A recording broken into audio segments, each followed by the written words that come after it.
is terrifying. Moving my knee mill from the little shop to the big shop. If I dump this, yeah. Anyways, I'll let you know how it turns out.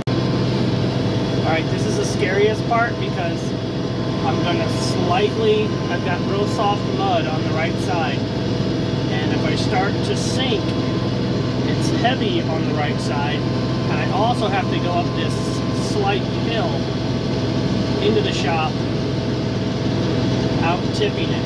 So I'm just barely crawling, super slow, and I have to have it a little higher than I want because otherwise the forks will dig in. Alright, here we go. Dear God, please don't let it tip. Oh, we're at angle. I don't know, can you tell? You can't tell from the video. Oh man.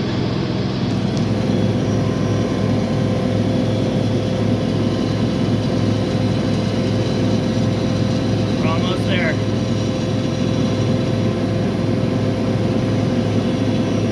I'd say at this point we're home free. Oh wait, back end's tilting a little. Alright. We're in the shop.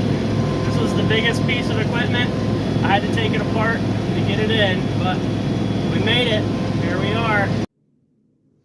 Alright, so here's some time-lapse footage of me putting the head back on the mill. Now originally it's a little front heavy, so I have two straps on. And at this point I had not yet figured out how I was going to attach. There's a cast iron piece. And I didn't notice this little hatch.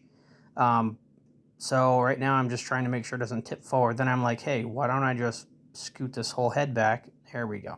Now it's balanced, so I'm able to take the straps off. I give it a push just to make sure. And I'm trying to figure out how I'm going to get... Oh, then I saw this little hatch. I was like, hey, what do you know?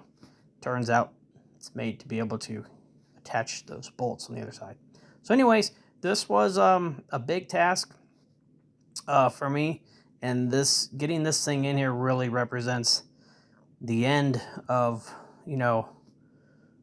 a big adventure. So, and the beginning of a brand new adventure.